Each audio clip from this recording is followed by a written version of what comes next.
Kalian tuh bakal irit 4-5 juta kalau punya mobil listrik. Kenapa? Karena pajak tahunan cuma 143 ribuan. Bayangin kalau mobil konvensional itu udah pasti bayar pajaknya 4-5 juta, itu untuk wilayah DKI Jakarta. Kira-kira ya tahun depan kalau misalkan insentif tuh dihapusin semua insentif mobil EV, harganya bakal naik gak ya? Pajaknya bakal naik gak ya? Kira-kira gimana?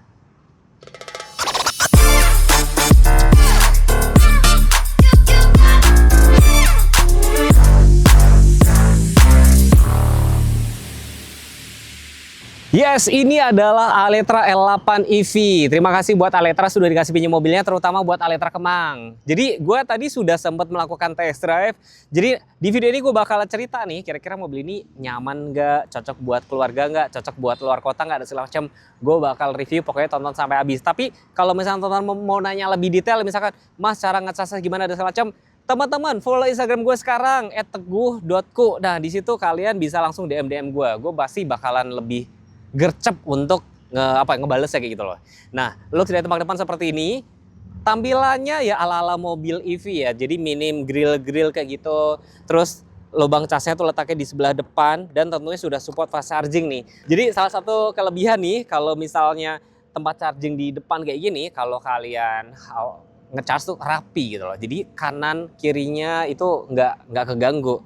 Tapi kekurangannya sebenarnya kalau misalnya amit-amit terjadi accident, ya ini lebih gampang penyok kayak gitu sih sebenarnya. Tapi ini rapi, sudah support fast charging.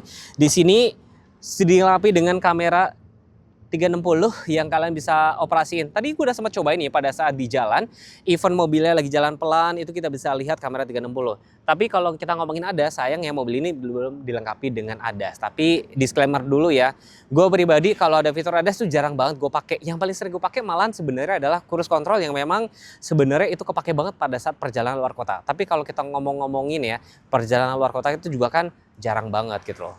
Jantungnya dari sebuah mobil EV itu adalah baterai. Baterainya itu pakai short blade, sekitar 64 kWh, range-nya bisa jalan 540 km.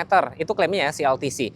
Jadi kalau misalkan Jakarta Semarang itu palingan kalian ngecas 1 kali aja, udah kayak gitu. Jadi itu bisa dibilang mobil ini cocok buat road trip, buat keluarga kalau misalnya pulang kampung itu cocok banget. Di sini ada peredam mesin. Palingan catatannya mungkin kalau nanti dari Aletra melakukan facelift, mungkin di sini dikasih buat bagasi kayak gitu, itu lebih menarik. Atau mungkin malah ini menciptakan peluang buat bengkel-bengkel aksesoris buat apa ya, memberikan kayak ini kan sekarang brand aksesoris juga kan banyak yang dijual untuk menambahin bagasi depan kayak gitu sih.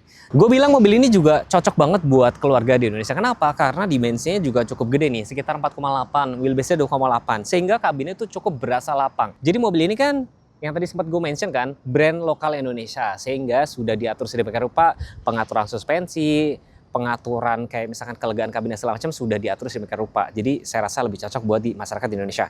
Uniknya mobil ini kan kategorinya kan MPV EV, tapi wheelnya sini dibikin kayak bahan dop, termasuk nih side skirtnya juga bahan dop. Jadi kalau misalkan ada pentalan kerikil itu lebih nggak kena body gitu loh, kena sini dulu.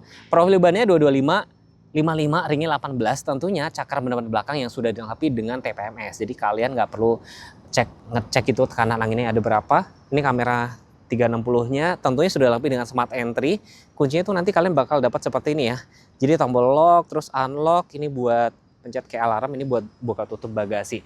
Dan ini beneran sekilas mirip banget sama si itu ya, brand sebelahnya ya. Ada roof rail juga ya, agak unik ya, MPV tapi dikasih roof rail. Jadi memang mobil ini kayak dipersiapkan untuk perjalanan road trip gitu. Kacanya dibikin full sampai belakang, jadi seolah-olah floating kayak gitu. Nih tampilan tampak belakangnya mirip banget ya sama brand sebelah ya, gue gak enak nyebutnya. Ini ada emblem Aletra, terus pada saat kita lock, kayak gini ya, kita pencet unlock dulu tuh. Lampunya cakep tuh. Wah, ada pertunjukan lampunya dulu nih. Pertunjukan lampunya dulu. Wow. Cakep ya. Pada saat kita pencet unlock. Tuh. Dan tentunya sudah dilengkapi dengan electric power back door, teman-teman. Tuh, lampunya cantik banget. Tuh. Sudah electric power back door. Terus kalau nih jok baris ketiga dibikin tegak, itu bisa muat sekitar 5 koper kecil gitu loh. Kita tes lagi ya, kalau misalkan posisinya nutup kayak gini, ada orang di belakang bakal kejepit apa enggak ya?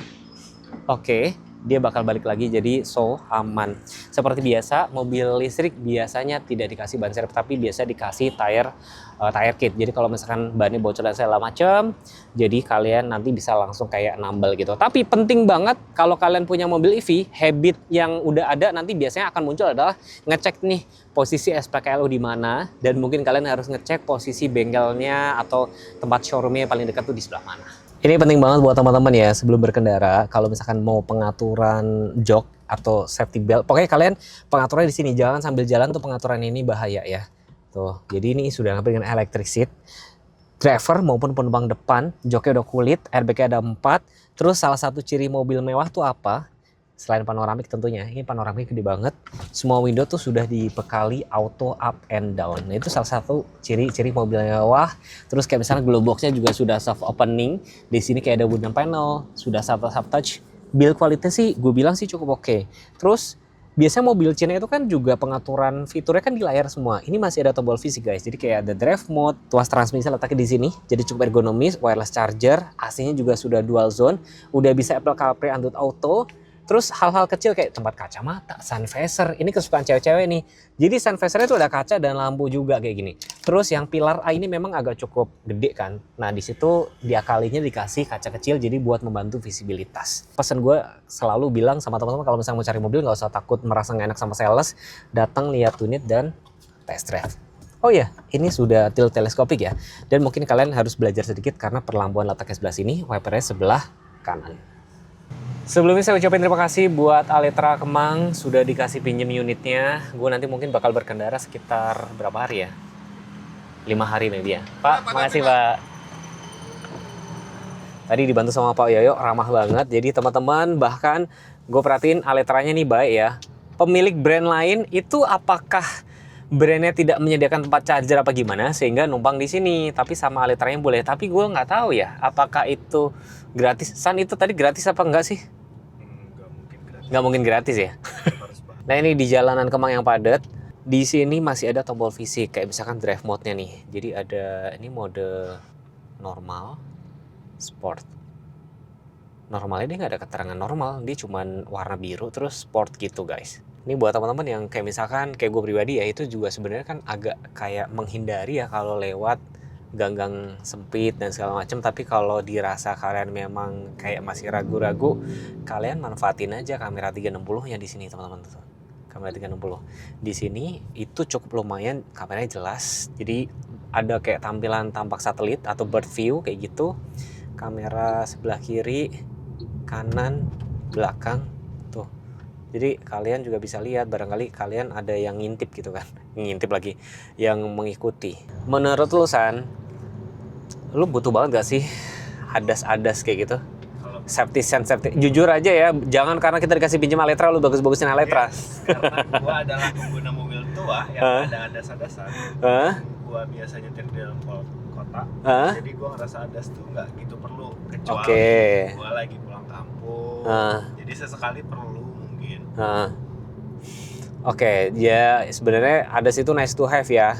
Berarti memang mungkin si Aletra ini belum mau fokus dulu untuk tambahin adas. Tapi gue nggak tahu nanti apakah next kedepannya bakal dikasih facelift, dikasih adas apa enggak. Untungnya masih dikasih cruise control. Nah kalau cruise control gue bisa bilang itu kepake banget. Gue sering melakukan perjalanan road trip, itu kadang-kadang kan kaki juga pegel kan, injek gas terus pegel gitu, beneran pegel. Cukup lumayan ngebantu. Jadi pencet ini di sebelah kiri, pas pelan lagi guys, nggak bisa. Tapi maksud gue ini fitur minimal yang menurut gue harus ada di semua mobil yang sering dipakai buat keluarga, maksudnya ya cruise control.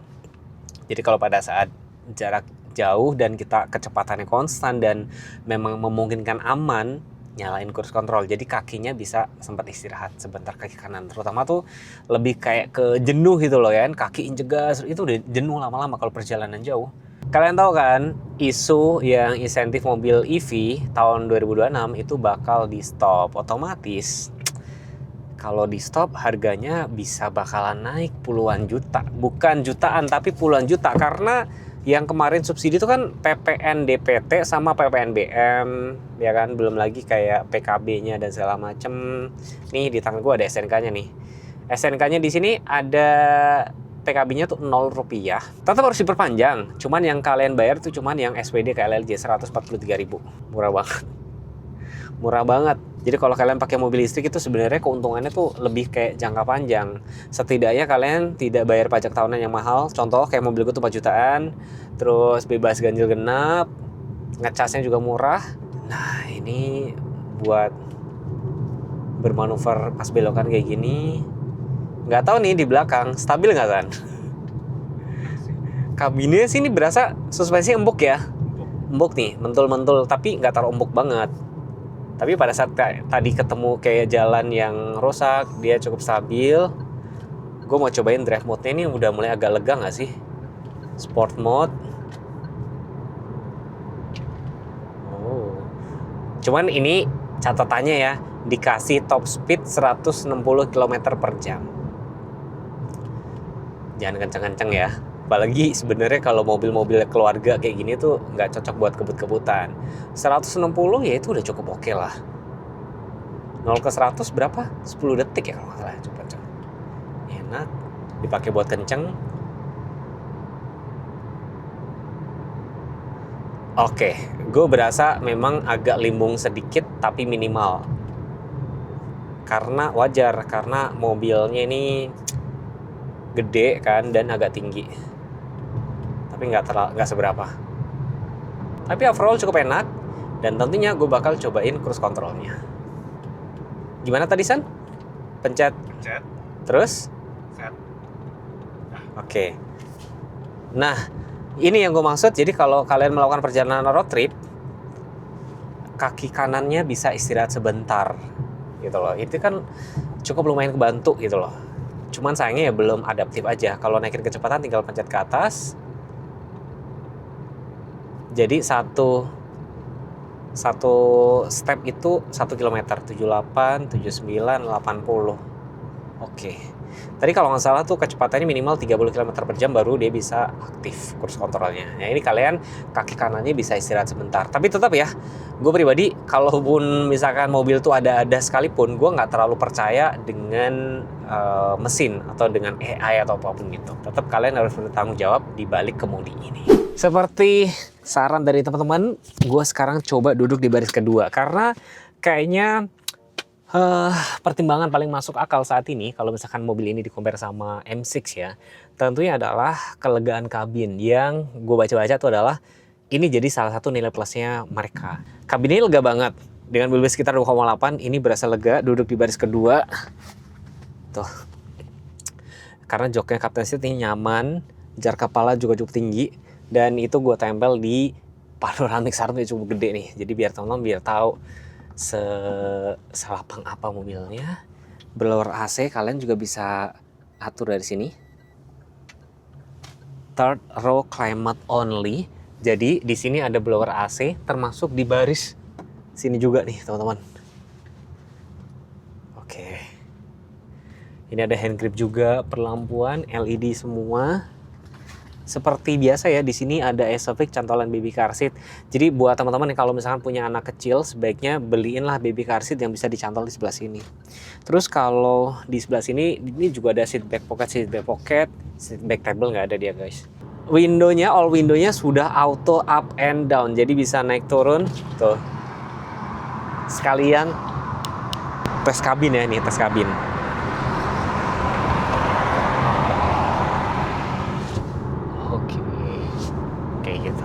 Tapi kalau misalkan kalian merasa baris ketiganya agak sempit, kalian majuin dikit aja dan bagian depannya, bagian baris keduanya nggak terlalu sempit juga. Nah ini baru berasa lebih lega. Ini tadi dari posisi baris ketiga tadi itu, ini kan gue majuin sedikit ya. Ini masih ada sekitar 1 jengkal lebih gitu. Jadi baris pertama, kedua, ketiga, gue bisa bilang mobil ini cukup lega teman-teman. Dan ini gue di jalan yang agak rusak. Oke, uniknya mobilnya malahan jadi empuk ya teman-teman ya. Iya, jadi empuk nih tuh. Nyaman loh. Ground clearance-nya kalau nggak salah 160 mili kan, jadi dipakai buat ngelewatin jalan-jalan rusak juga pasti bakalan lebih pede nih. Tuh. Bandingannya menurut gue cukup dewasa. Ini kalau ngelewatin kayak ada banyak batu-batu gini juga bakalan lebih pede juga nggak sih kayak gini. Ini pakai mode sport, agak kencang sedikit ya teman-teman. Wow. Oh, oke.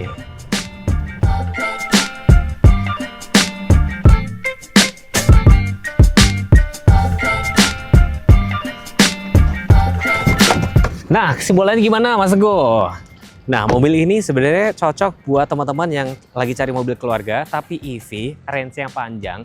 Jadi range tadi bisa jalan sekitar 540. Jakarta Semarang ya kalian tinggal ngecas sekali. Mungkin kalau kalian nekat, tapi kan mobil listrik itu sebenarnya syaratnya kalau mau awet, itu baterainya tidak boleh kurang dari 20%. Dan kalau bisa, ngecasnya tuh kalau bisa maksimum 80-90, jangan sampai cepet. Jadi pokoknya kalau kalian memakai cara itu, baterainya atau cycle-nya tuh lebih awet.